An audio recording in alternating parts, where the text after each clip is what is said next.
Cristo. Ya. Ahí. Acá está orden. ¿A qué te dedicas? No, estoy bien, tengo aquí una soda y luego un agua. Todo, tengo todo. Gracias, ya me compartieron. Sí.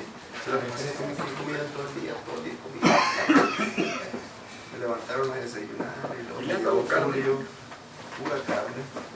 Julio me comí como medio pollo y como Julio. ¿No con Jason? ¿Vale? ¿No con Jason? Ayer, sí. No dice que no, le dice que no medio puerco. Yo creo mucho. Sí, me pareció mucho también. Muy bien, pianguis. Tenemos los jueves nos reunimos, nos está dando una instrucción. Ya no le quito tiempo, hermano. Cristian, ¿Cómo está, hermano? ¿cómo estás? Bueno. Hola, Glau, ¿cómo estás? También. Sí, divina, atendido. Sí, la que Yo tenía tengo ruido. 80, pero no va con el tuyo. ¿Qué pasó? Que mi ruido se atrás, hermano. No, hay que portarse bien. No, no sé cómo puede la boca. Bueno, menos esta semana. Ya la que sigue ya nos podemos besar.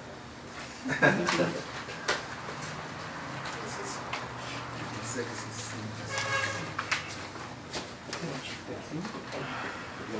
¿qué página vamos a empezar? ¿En qué página nos queda? Yo en 80 y ustedes en 85. En 85, creo. Es que no coinciden las mezclas. Yo me quedé como en la 3.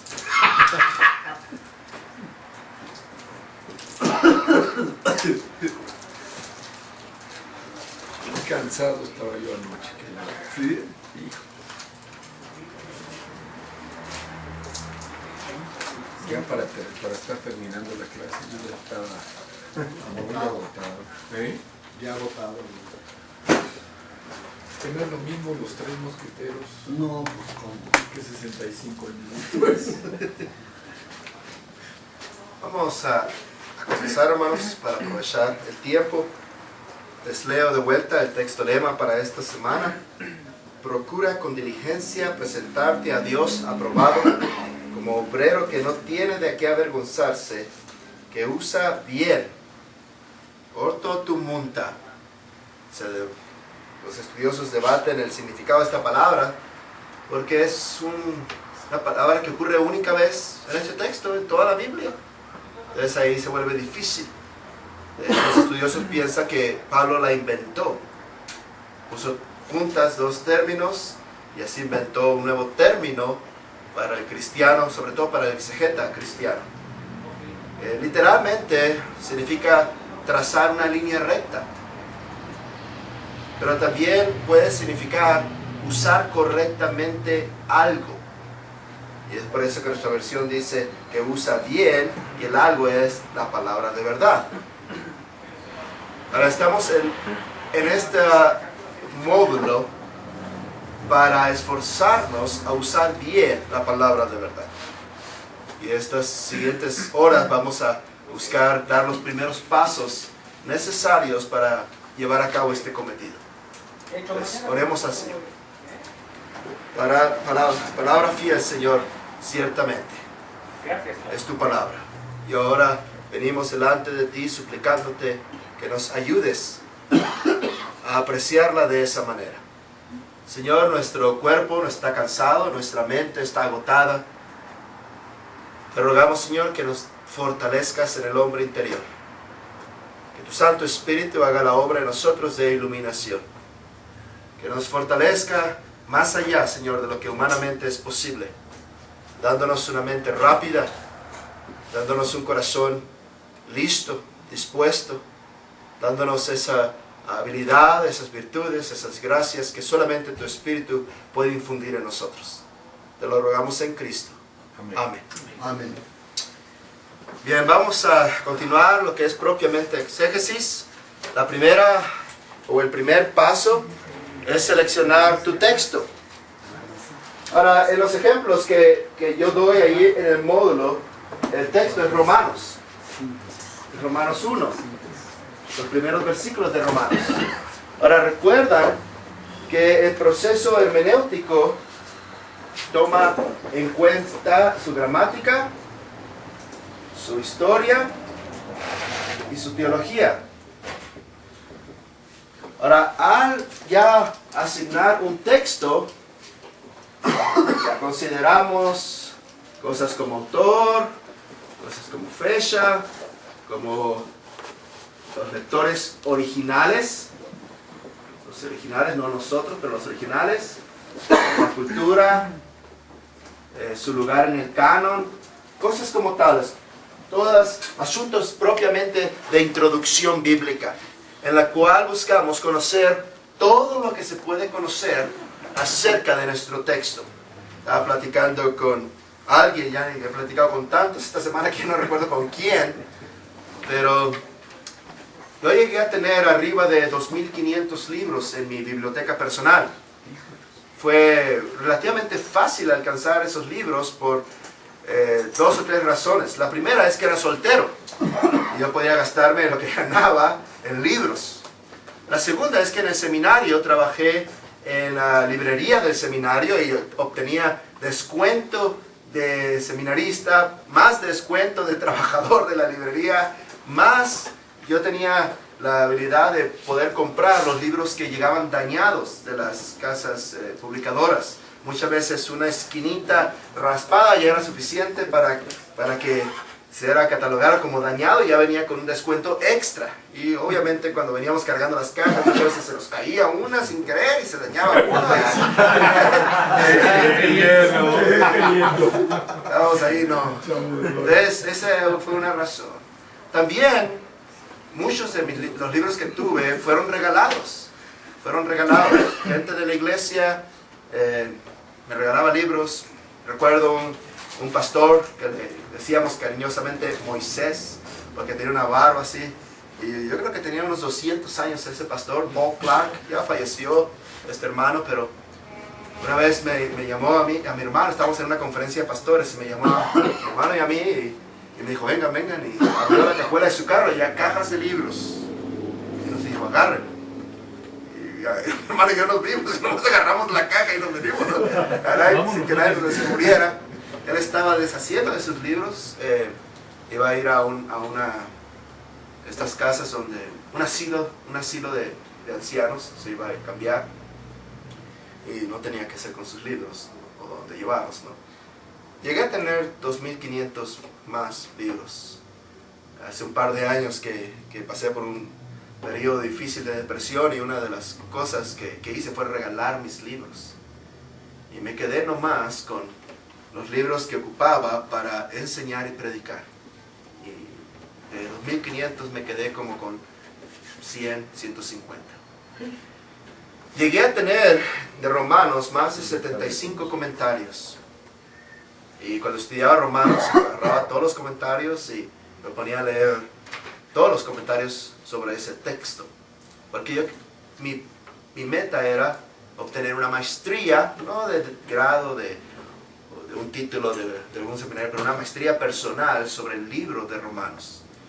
Y cuando doy este módulo a los estudiantes, no solamente les dejo una tarea, como ya les dejé, ya saben que tienen que entregarla mañana, pero también les animo, no se los puedo mandar, pero les animo a que obtengan una maestría en un libro de la Biblia, que de entre los 66 escojan un libro y digan, yo voy a estudiar este libro y voy a saber todo lo que se pueda saber sobre este libro. Ahora no saben a pelear por Judas o Tercera de Juan. Uno de los estudiantes una vez me dijo Isaías, y le dije, bueno, de 66 capítulos hay mucho que saber de Isaías, ¿no? Pero escojan un libro. Yo personalmente me gusta Romanos, escogí Romanos y busqué estudiar todo lo que se pudiera de Romanos.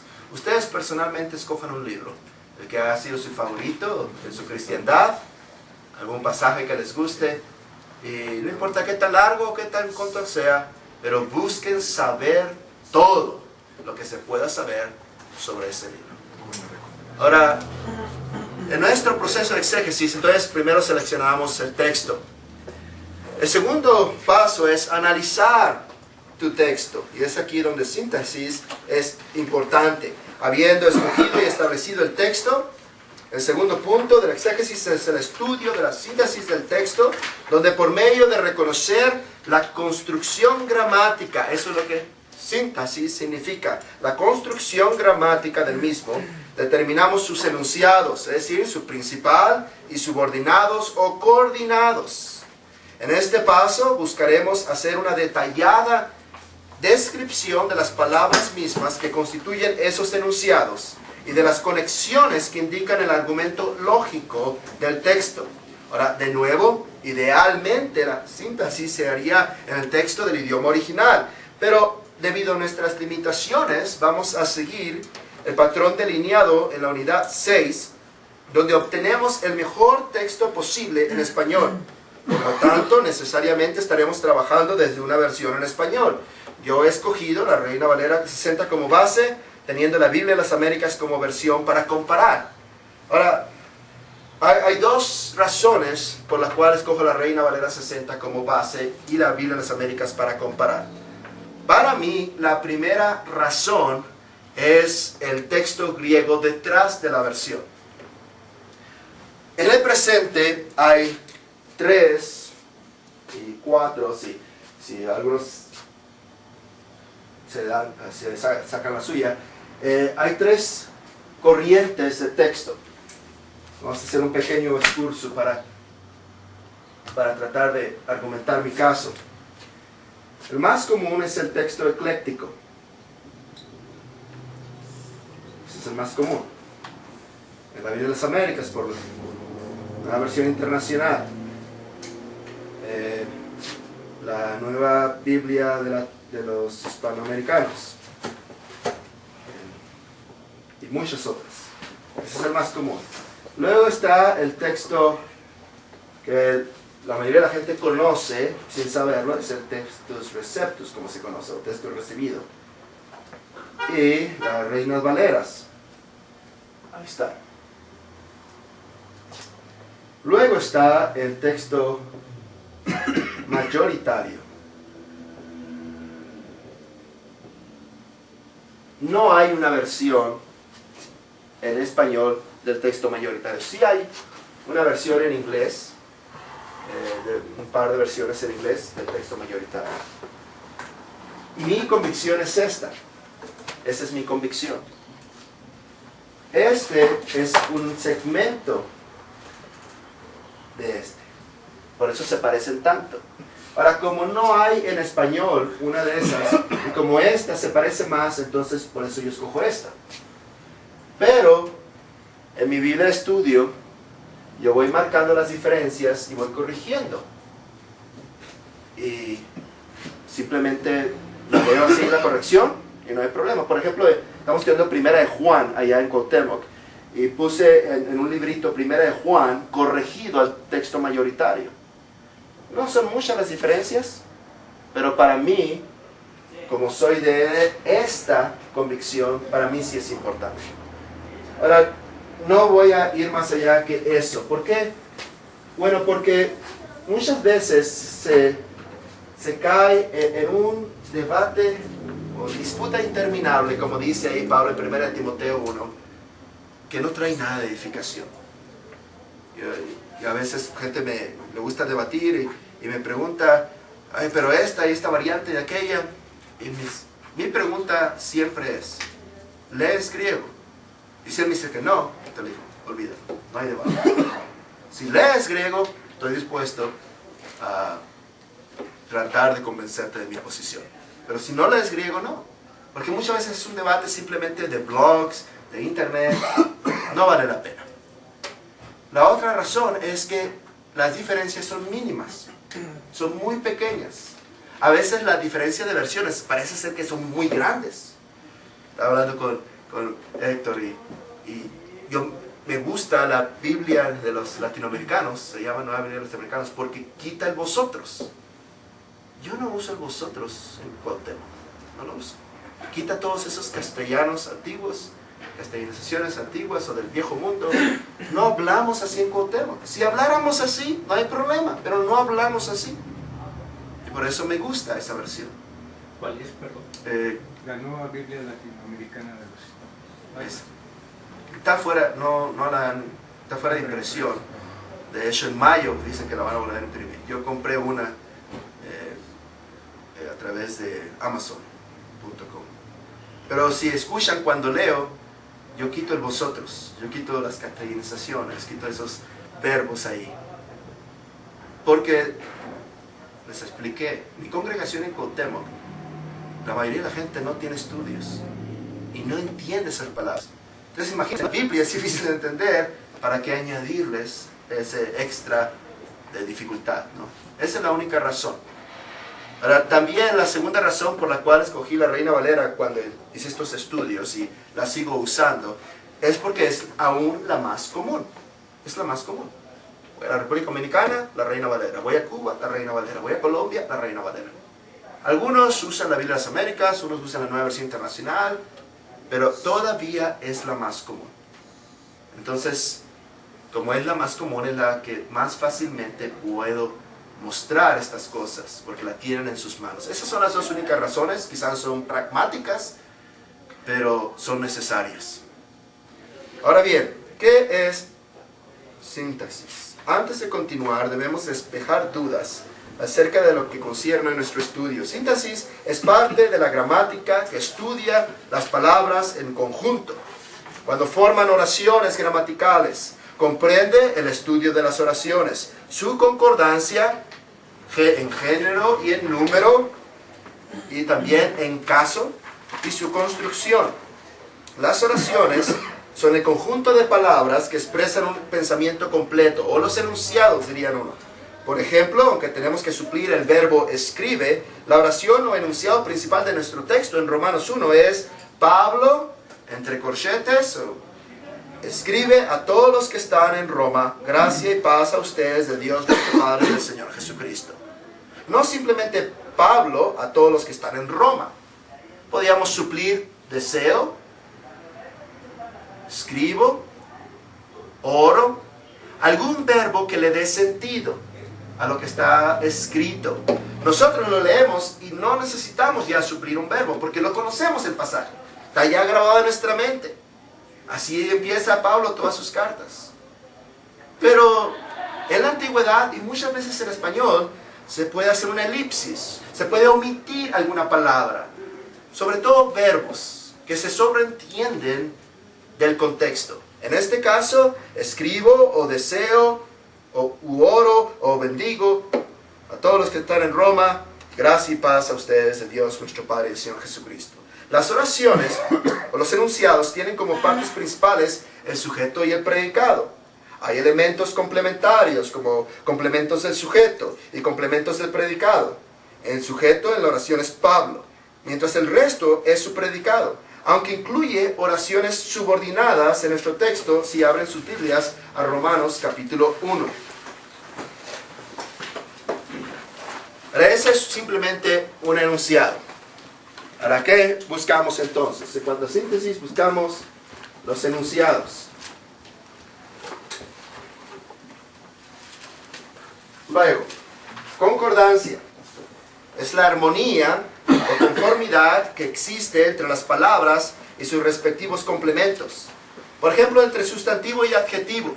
Tienen que ser del mismo género, del mismo número, del mismo caso. Entre sujeto y verbo. Tiene que haber concordancia del número. Entre relativo y antecedente. Es decir, un pronombre relativo y su antecedente. Tienen que concordar en caso. Tienen que concordar en número y en género. Por regla general, el sustantivo y el adjetivo concuerdan en género y número. Por regla general, el sujeto y verbo concuerdan en número y persona. Los pronombres relativos, que es invariable para el género y número, admite antecedente de persona u cosa. ¿Quién? Es invariable en género, pero varía en número, y se convierte en quiénes. Admite antecedentes solo de personas. ¿Cuál? Varía en número y se convierte en cuáles. Para indicar el género, usa los artículos masculinos, el, los, y los femeninos, la, las. Admite antecedentes de persona, animal u cosa. Cuyo varía para el género y número y se convierte en cuya, cuyos, cuyas. Concuerda con el consecuente, sustantivo que le sigue, es decir. Ahora, la construcción, que es lo tercero, lo segundo es concordancia. La construcción es la parte de la síntesis que trata sobre la correcta colocación o ubicación de las categorías gramaticales y de los elementos de la oración. Por ejemplo, el artículo se construye siempre antes del sustantivo. El sustantivo se construye después del artículo, como sujeto de la oración antes del verbo y como complemento después del verbo. Todo esto que les pongo ahí es simplemente de gramática en español o castellana. Y tienen que conocerla. Les recomendé que encontraran ese libro. Si no encuentran ese libro de gramática para el estudio bíblico de Cotos, entonces, de verdad, compren un libro de gramática. Un libro de gramática en español, gramática básica. Tenemos que hacerlo. Tenemos que hacerlo. Si ustedes fueron de pinta en las clases y saben muy bien español, pues qué bueno, qué bendición. Yo tuve que volver a estudiar español porque no puse atención en las clases. No era creyente y no aproveché. Y me arrepiento de no haber aprovechado. Pero si batallas en determinar estas cosas que son de la gramática, aún a nivel español, tienes que estudiarlas entonces para comprender mejor las escrituras. Mándame. ¿Cuál es el nombre del libro?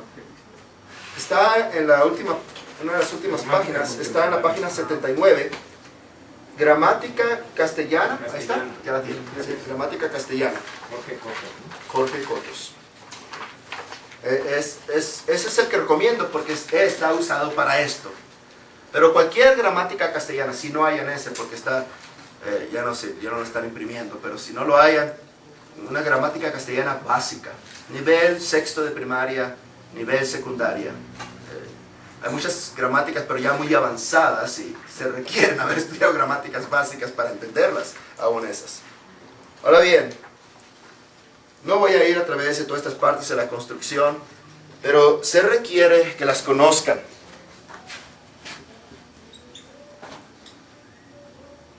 Obviamente gramatical en nuestro texto.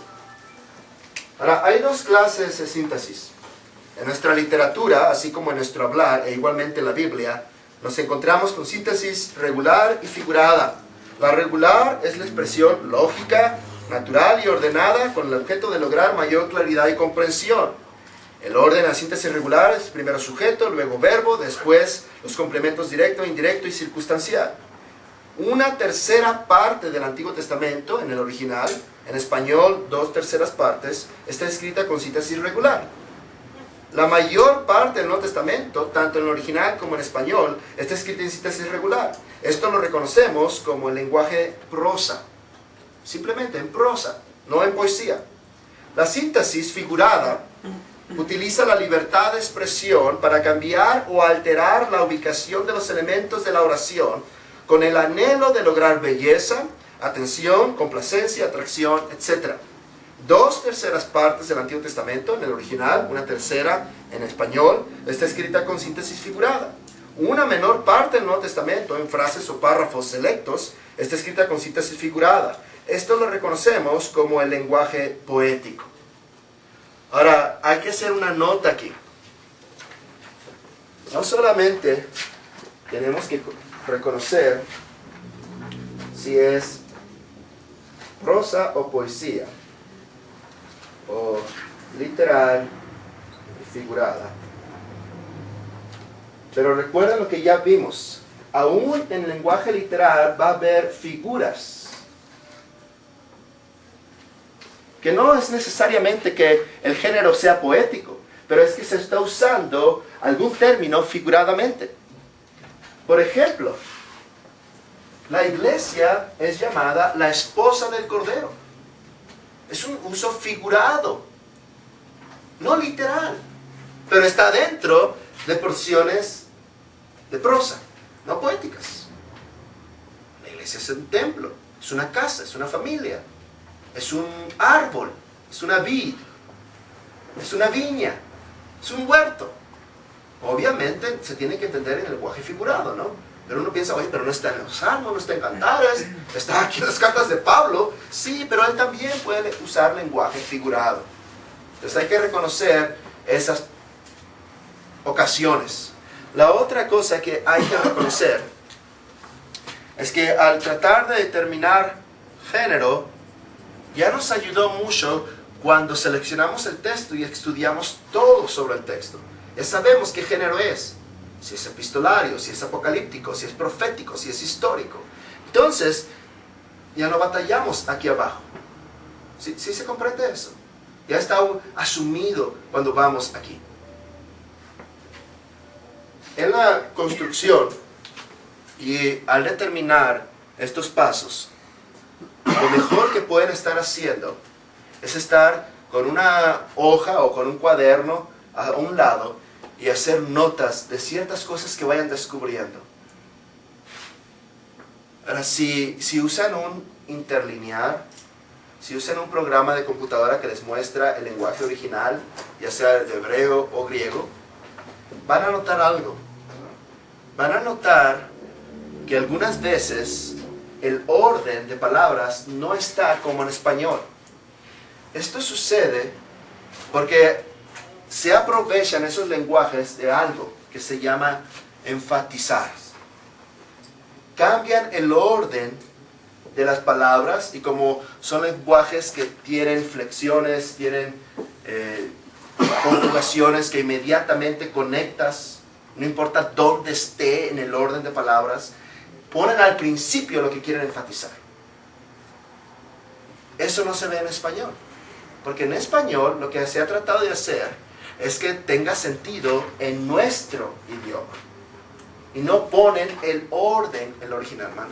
Sí, perdón, en el caso de 1 Juan 5:7, por ejemplo, ahí la traducción dice, habla de agua y sangre, ¿no? Y en el español dice que es el Padre, el Verbo y el Espíritu Santo, ¿no? Sí, pero eso lo notamos ayer. No está en el texto. No es un texto. Es una variante. Es una variante muy pequeña. Hay como 6 o 7 manuscritos griegos muy tardíos del siglo XI en adelante. Hay algunos manuscritos latinos, pero no está en el texto. Entonces no aplica aquí como ahorita lo que decía, que No. se trata de un énfasis. No. No. Bien. Ahora, habiendo visto estas dos clases, considera en un momento el límite. El límite. Nuestro estudio se ha limitado al español. Debemos ser honestos y decir que el análisis sintáctico desde el español o sobre el español nos servirá solo para darnos una idea del orden lógico del argumento o relato. No es posible poner peso sobre un análisis hecho de una traducción simplemente porque es una traducción. Se preguntarán entonces cuál es el beneficio que aún este análisis limitado nos da, si es una buena traducción, el enunciado principal, así como los puntos principales del párrafo. Nos ayuda a ver el flujo lógico a través de él y nos permite ver cómo se conecta el párrafo dentro de la sección y dentro del contexto mayor. Por ejemplo, al realizar el diagrama de nuestro texto, que es la siguiente unidad, veremos que el enunciado principal es: Pablo, a todos los que están en Roma, gracia y paz a ustedes de Dios nuestro Padre y del Señor Jesucristo. De ahí cuelga el resto de la sección, de ese enunciado. Podemos ver los sustantivos, verbos y complementos. Podemos ver cuáles son los sujetos en las oraciones, cuáles los predicados. Esto nos da el fundamento para nuestra meditación, preparación y predicación. Ahora, predicar Romanos 1 a 7, que es el primer párrafo en Romanos, sin predicar, es decir, sin exponer ese enunciado principal, no es predicar expositivamente. Así es sencillo, porque es el enunciado principal. Les voy a dar un ejemplo clásico, Efesios capítulo 1. Efesios capítulo 1. Es un capítulo rico en la doctrina del decreto de Dios, de la predestinación, de la elección, pero el enunciado principal de donde cuelga todo es: Bendito sea el Dios y Padre de nuestro Señor Jesucristo. Y todo lo demás son enunciados subordinados. Ahora, ¿se imaginan predicar Efesios? Estamos tan apurados por llegar a este asunto de la predestinación, de la elección. Y leemos esa frase y no decimos nada de esa frase. No es predicar expositivamente. Porque la principal frase, el punto principal de Pablo es Dios, Padre nuestro. Así es glorificar a Dios. Es el punto principal. Todas las demás otras cosas son subordinadas. Por importantes que sean, por gloriosas que sean, por interesantes que sean, el punto principal es glorificar a Dios. Y esa es la oración principal.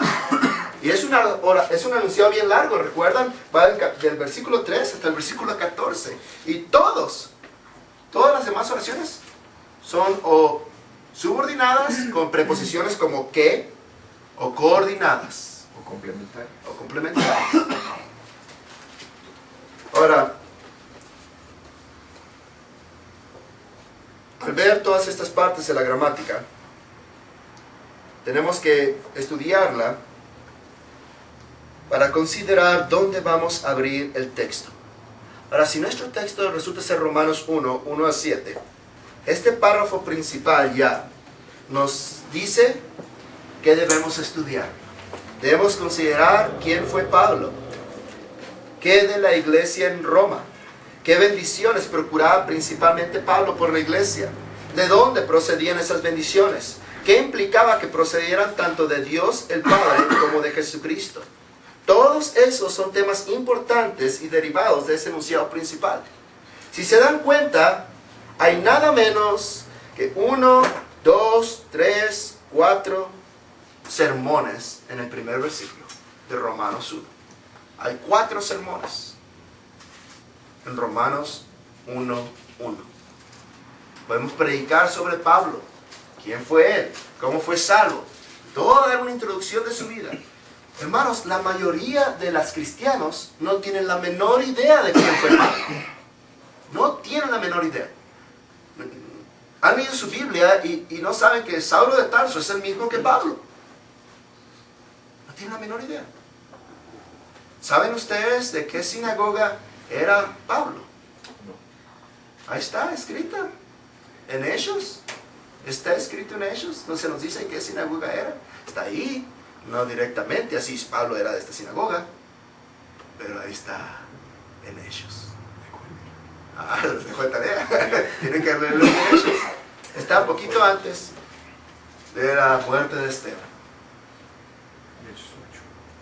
Sí, Hechos 6. Hechos antes de la defensa de Esteban. Ahora es que antes de, Sí, de la defensa. Esteban 7. Sí. Ahí está. Ahora, un sermón sobre Pablo. Otro sermón sobre la iglesia en Roma. Que no la fundó Pablo porque le está escribiendo a ella, y todavía ni la conocía, ni había ido. No la fundó Pedro porque todavía Pedro no llegaba.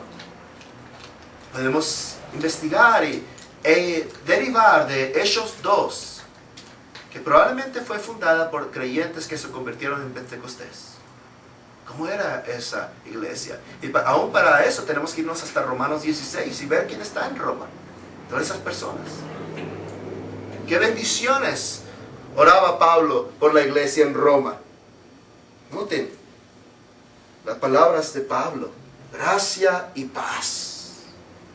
Gracia y paz. No es el mero saludo cristiano de caris, shalom. No, no es el mero saludo cristiano. Gracia y paz. ¿Se imaginan? ¿Qué? Un sermón. 2 sermones. ¿Cuántos sermones no se pueden predicar de gracia y paz? Entonces, al determinar nuestro texto, al analizarlo en sus enunciados, concordancia y construcción gramatical, al reconocer qué tipo de síntesis es, estamos conociendo nuestro texto.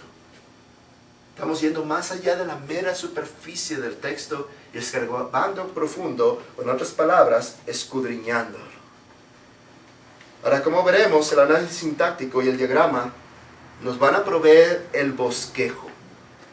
Ustedes que predican o enseñan, una de las cosas más difíciles es, ¿cómo va a ser mi bosquejo? ¿Cuáles son mis puntos? ¿Cuál es 1, 2, 3? ¿De dónde los sacas? El análisis gramatical, el hacer un diagrama del texto, te da los puntos. Y son puntos que están en el texto. Son los puntos naturales. Te da el flujo de tu sermón. No tienes que ir más allá que el texto. Ahora bien, eso nos lleva a la siguiente unidad, que son propiamente diagramas en la página 83. Ahora ya vimos los 2 primeros pasos de la exégesis. Vamos al tercer paso, que es diagramar. Tercero, el diagrama. Unidad 8, La página 83, unidad 8.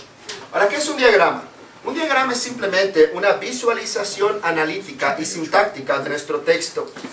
Analítica significa nuestro enunciado ordenada. Hacemos un análisis ordenado del texto, determinamos todas sus partes componentes basadas en el paso anterior, que es el síntesis. Sintáctica implica que el diagrama seguirá la síntesis del texto, es decir, usando las reglas de gramática, se va a determinar cuál es el enunciado, el principal, y cuáles los subordinados o coordinados. Se describirán las palabras mismas que constituyen esos enunciados y se discernirán las conexiones que indican el argumento lógico del texto. Ahora, el diagrama será de nuestro texto, pero sin olvidar su contexto. El primer contexto que debemos determinar es el seccional, es decir, en qué sección del libro está nuestro texto. DF, delegaciones, secciones, colonias. ¿Qué más? ¿En qué más divisiones tienen ustedes aquí? Calles, manzanas, condominios, lotes. ¿Notan? Y se va de bien grande y va bajando hasta que puede llegar hasta mi casa, mi cuarto, mi cama. Ahí está. Y se va bajando, ¿no? Eso es lo que buscamos hacer con nuestro texto. Vamos hacia afuera, al contexto total. Ahora obviamente es la Biblia. Luego bajamos al testamento donde está. Luego bajamos al corpus donde está. Corpus o cuerpo, pero se usa corpus en la literatura. Se refiere, por ejemplo, a los evangelios. Hechos está por sí solo. Paulino, de Romanos hasta Hebreo. Y luego, otros separados como Santiago, Pedro, Juan, que incluye, a mi parecer, Apocalipsis, pero algunos lo dejan fuera, el apocalíptico. Esos son los corpus. Estamos en la Biblia, el testamento, el corpus, y luego dentro del corpus estamos aquí en Pablo, Romanos. Y se leen los 16 capítulos. Y lo pueden leer en minutos, Romanos. Leen Romanos. Y luego, ¿qué hacen? Tienen que aprender a no ver los capítulos y versículos. No los vean. Yo para hacerlo, agarré mi computadora y me puse a escribir todo Romanos. Derechito, sin capítulos ni versículos. Así lo hice. Y lo escribí todo. Podía haberlo copiado del internet o del programa de computadora. Pero si lo escribo, me esforzo hasta que se meta en mi cabeza. Lo estoy viendo. Mi mente, y a veces me equivocaba y tenía que devolverme, corregir. Pero ahí estoy. Lo escribí sin capítulos ni versículos. Y luego leyéndolo, tienen que determinar sus secciones. Esas divisiones en el texto. Algunas veces no son los capítulos. Los versículos, sobre todo, son muy malos. No coincide. No coinciden. Los versículos nomás sirven para que lleguemos a ese lugar. Para que la gente vaya con nosotros a ese lugar. Pero para un análisis es el peor estorbo. Porque ahí están divididos. Y la versión que yo tengo hasta los divide los versículos así. Hay algunas ediciones que están más suaves, que están los versículos seguidos. Son mejores. Pero tenemos que aprender a no ver esos. Por eso se sacan de contexto. Exactamente, porque está una división ahí que es artificial. La división tiene que ser natural. Ustedes mismos lo tienen que hacer. Ahora, cuando yo hice este trabajo, noté que la primera sección es el 1 al 7. Esa es la primera sección. Y no va con diferentes secciones, ¿no? Perdón, a lo mejor esto nos ayuda. ¿Quién y por qué le pusieron capítulos y versículos? ¿En qué época? En el siglo XI a la Biblia hebrea, algún rabino le puso revisión de capítulos. En el siglo XIII, un inglés se la puso a toda la Biblia. Algún inglés, no recuerdo ahorita su apellido. No lo recuerdo. ¿Y por qué? Simplemente para hallar las partes, simplemente. Para hallar el lugar. Porque querían ir a cierto lugar, citar cierto lugar, y sin capítulos, sin versículos. Porque, por ejemplo, en Efesios 1, creo que debe ser versículo 3 o 4, dice, habiéndonos predestinado en amor. Y ¿Dónde no va? sabe si el amor va en amor. Ajá. O se une a la siguiente frase. Así es. Es como la Biblia católica, el Salmo 23, creo que es el 24. Le voy a poner una... No sé. Sí, le voy a poner una... La respuesta bíblica está en Hebreos 2:6. La razón por la cual este judío, este rabí, le puso capítulos a su Biblia hebrea, y luego en inglés, que no recuerdo su apellido, perdónenme, se la puso... ¿Mande? No, se la puso a la Biblia en inglés. Es Hebreos 2:6. Noten cómo Pablo, si es que Pablo escribió Hebreos, cita el Salmo 2. Creo que es el Salmo 8. Pero alguien testificó en cierto lugar, diciendo, ¿notan? En cierto lugar. Él sabía dónde estaba, pero no hay capítulos y versículos. En cierto lugar. ¿Se imaginan? Vamos a estudiar ahora sobre los diáconos. Por favor, abran el libro de los Hechos, a la porción sobre los diáconos.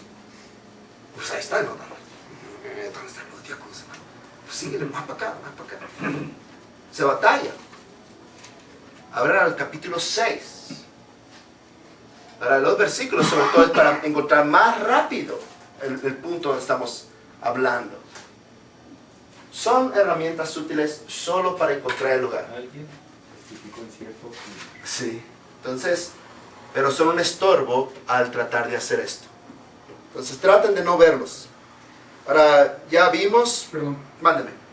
Aquí en Hechos 13:33 dice, la cual Dios ha cumplido a los hijos de ellos, a nosotros resucitando a Jesús, como está escrito también en el Salmo 2. Ajá. Sí, los salmos sí estaban divididos. O sea, cuando están escribiendo Hechos, ya estaba dividido el antiguo, cuando menos los salmos. Nomás los salmos estaban divididos. Nomás los salmos. Proverbios, ¿no? Proverbios no. Nomás los salmos. De hecho, la única división que se conocía en el tiempo del Nuevo Testamento es los salmos. Ni uno de los otros estaba dividido. Y de hecho, muchos libros o profetas no estaban ni divididos entre ellos. Por eso, palabras de Zacarías son citadas como de Jeremías. No porque se equivocara y no supiera que era Zacarías, pero porque el rollo que incluía Zacarías era el rollo de Jeremías. Y como Jeremías es un profeta más importante que Zacarías a los ojos de los judíos, ellos si estaba en ese rollo, es Jeremías. Entonces por eso. Porque ellos no dividían en capítulos, excepto los salmos estaban divididos. Pero por ejemplo, para citar Génesis, Éxodo, Levítico, Números, Deuteronomio, Pentateuco, Torah, Moisés. Para citar de Josué hacia adelante, los profetas. O cuando Cristo citó en Lucas 4 de Isaías 61 y citó nada más la primera parte de ese versículo de Isaías 61. Pero por ejemplo el rollo que le pasaron a él. El rollo que le pasaron a él era de Isaías. Era de Isaías. 61. Pero o sea, incluía... No estaba dividido. No estaba dividido, no. Ese es el punto. No estaba dividido, no estaba... Jesús no dijo en Isaías 61, No. no. Y Es nomás el rollo. Además dice que le pasaron, Sí. porque no fue él a seleccionar el rollo. No, porque de hecho había un oficial de la sinagoga que estaba a cargo de los rollos. Él no podía agarrarlo. Él iba a estar sentado como maestro y un oficial de la sinagoga iba a ir por el rollo. Y como leían consecutivamente en la sinagoga, es una buena práctica, por lo tanto, agarraban el rollo que seguía, Isaías. Y ya estaba abierto, o girado más bien, porque era un rollo, ya estaba girado al que seguía. Porque cada sábado había una porción. Y estaba donde se había quedado antes. Pero si notan la providencia soberana de Dios, esto se ha cumplido a vuestros oídos, dice el Señor. Sí. Bueno, La pero primera parte de Isaías 61:1. así es. La segunda ya no, porque se va a cumplir hasta la segunda venida de Cristo. O durante el tiempo de su segunda venida, hasta su segunda venida. Predicar buenas nuevas a los abatidos.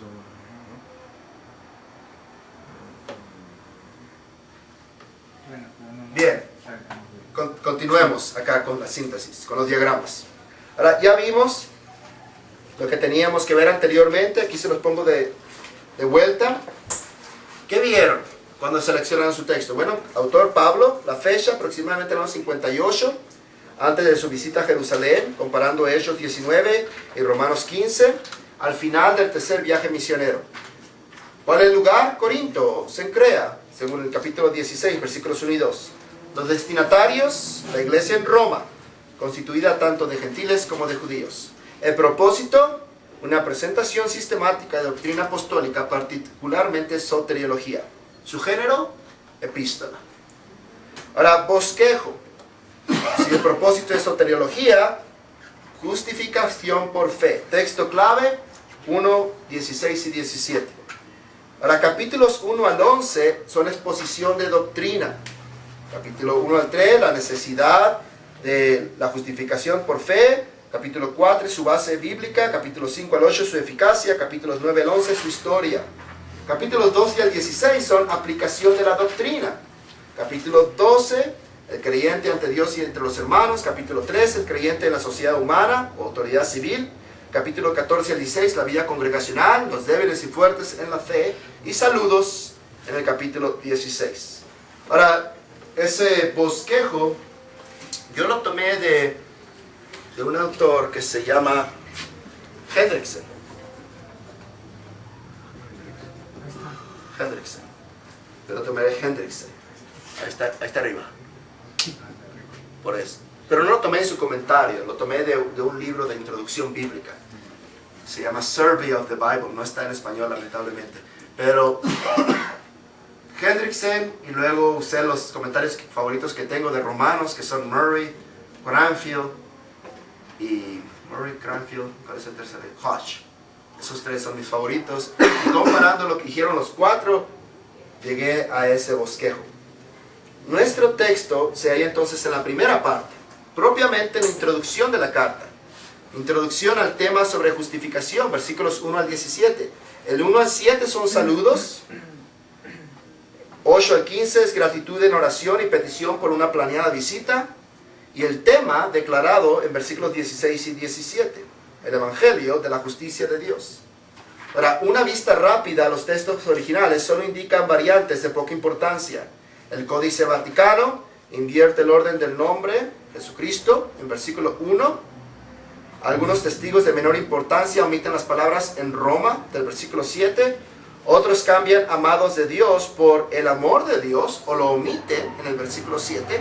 Pero esos testigos son pocos y de poca importancia. No hay variantes de importancia en este párrafo. Con una comparación de la Reina Valera y de la Biblia de las Américas, notan ahí la negrita. Noten cómo el texto ecléctico de la Biblia de las Américas cambia a Cristo Jesús, el orden. Y también noten el lugar de nuestro Señor Jesucristo.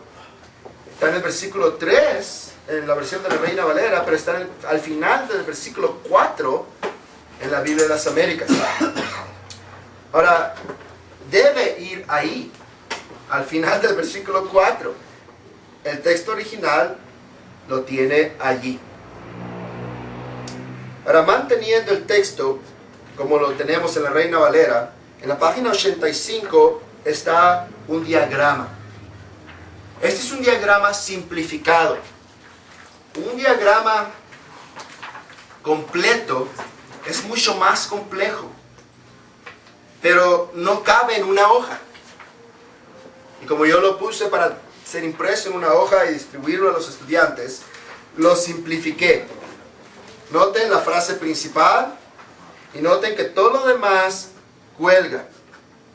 Ahora, también noten la conexión de llamados a ser santos y cómo termina el diagrama con llamados a ser de Jesucristo.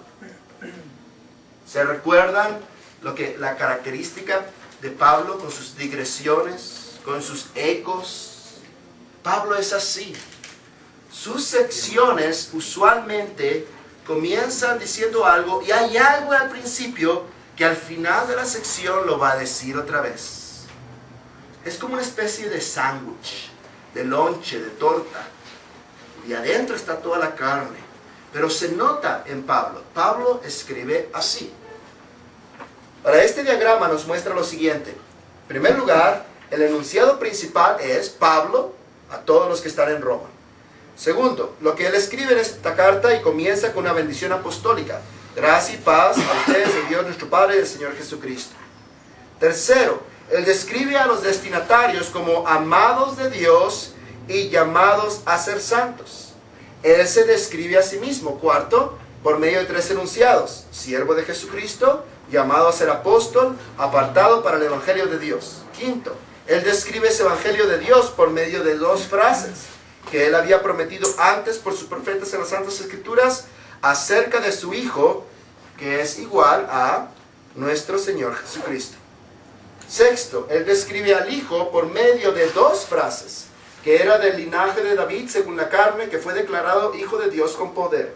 Séptimo, él describe esa declaración por medio de dos frases, según el Espíritu de Santidad, por la resurrección de entre los muertos. Él añade acerca del Hijo, punto 6 arriba, y por quien recibimos la gracia y el apostolado. Noveno, esa gracia y apostolado fue recibida por un propósito y un motivo. Propósito para la obediencia a la fe en todas las naciones. ¿Cómo sabemos que es propósito? Por el para. Motivo, por. La preposición por da motivo. Por amor de su nombre. Ahora, décimo, habiendo dicho naciones, él afirma, entre las cuales están también ustedes, y les describe, y conecta el punto 3 arriba, como llamados a ser de Jesucristo. Ahora, cada uno de estos puntos está conectado al enunciado principal, ya sea directa o indirectamente, o a través de otro punto. Este diagrama nos indica que tenemos por lo menos 5 ideas importantes que pueden ser desarrolladas a sermones o combinadas para formar sermones.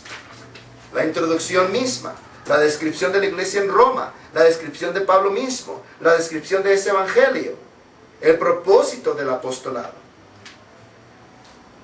El diagrama nos dio los puntos. Si lo hacemos, hermanos, les platiqué ayer de... No les platiqué, ya estoy todo confundido con quién platico, pero... estaba platicando con alguien y estaba diciendo cómo me visitó este antiguo profesor mío de seminario, Greg Nichols, y llevó un grupo de jóvenes a Chihuahua a un viaje misionero con 30 y algo jóvenes, sí. Y una de ellas del grupo se enfermó, una muchachita, y le dio apendicitis. Tuvo que quedar para que la sacaran el apéndice allá en Cuauhtémoc. Sus padres allá en Michigan estaban todos asustados, tienen hospitales allá, tienen uno de los mejores hospitales está en Cuauhtémoc, ahí en la ciudad. Y el pastor se quedó, el Greg Nichols, y yo lo llevé a ver el hospital y dijo, pues esto está mejor que el hospital que tenemos allá. Y le dije, te va a salir más barato también. Entonces, por teléfono convenció a los padres que el hospital estaba muy bien, que el doctor era muy capaz. Y sí, porque pues se la querían llevar de urgencia en un helicóptero a la frontera. Ustedes saben, les digo. Por fin la dejaron, etc. Se quedó un mes, el viaje era de 2 semanas. Y se quedaron las 2 semanas los jóvenes, ellos sí se devolvieron a Michigan. Y un mes más se quedó en recuperación esta muchacha y se quedó Greg Nichols ahí en mi casa y su esposa. Y fue bien suave para mí, ¿no? Pasar ese tiempo con él. Pero yo estaba preparándome y él me dijo, no me vayas a pedir predicar, yo ya terminé mi hora aquí de misión, yo no predico. Yo le dije, está bien, tú descansa. Entonces yo me estaba preparando para predicar. Y una vez entró él a mi estudio, ¿no? Y sentí que entró y que me estaba observando. Este es mi antiguo profesor de sistemática que me estaba observando. Y luego me dice, ¿qué estás haciendo? Le dijo, bueno, estoy predicando otra vez en Filipenses. Sí, me dice, pero ¿qué estás haciendo? Estoy diagramando Filipenses. Y me dice, no me entiendes. ¿Qué estás haciendo? Y yo le digo, pues, lo que me enseñaste estoy haciendo. Y me dice, esa es la respuesta que estaba buscando. Me dice, no te imaginas la felicidad que me da que fuiste al seminario y estás haciendo lo que te enseñamos que hicieras con el texto. Estás diagramando. Y él conocía mi iglesia. En ese entonces, ya hace 8 años, éramos 10 personas. Ni una de ellas con estudios arriba de preparatoria. Y me dice, Francisco, ¿por qué estás diagramando el texto? Él dice, porque es lo que tengo que hacer. Si voy a predicar expositivamente del texto. Yo podría haberme parado enfrente de ese grupo de guatemenses y dicho lo que ustedes quieran. Y me hubieran oído. Procura con diligencia presentarte ante Dios. Hermanos, cuesta trabajo diagramar. No es fácil, pero es lo que se tiene que hacer. Tienen que hacerlo. Busquen hacerlo. Traten de hacerlo. Ahora les voy a advertir algo. Ya hay libros de la Biblia diagramada. Toda la Biblia. Ya hay programas de internet con la Biblia diagramada. Esas son muletas. Esas no les van a ayudar. No les van a ayudar esas cosas. Ustedes tienen que hacerlo. Ustedes, si lo hacen, les reto, háganlo una sola vez. Háganlo una sola vez y van a ver la satisfacción de haber hecho algo que les dio mayor luz sobre el texto. Y les dio los puntos del texto. No tienen que preguntarse, ¿qué sigue de aquí? ¿A dónde va? ¿Y qué es esto? Ahí está, 1, 2, 3. Ahí está. Está en el texto. Y es un bosquejo que saben que está bien porque es inspirado. Háganlo. Es necesario. Ahora vamos a tomar un break antes de entrar a la siguiente unidad.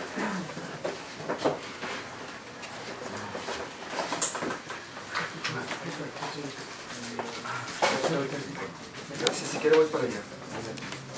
Puedes buscar el cielo.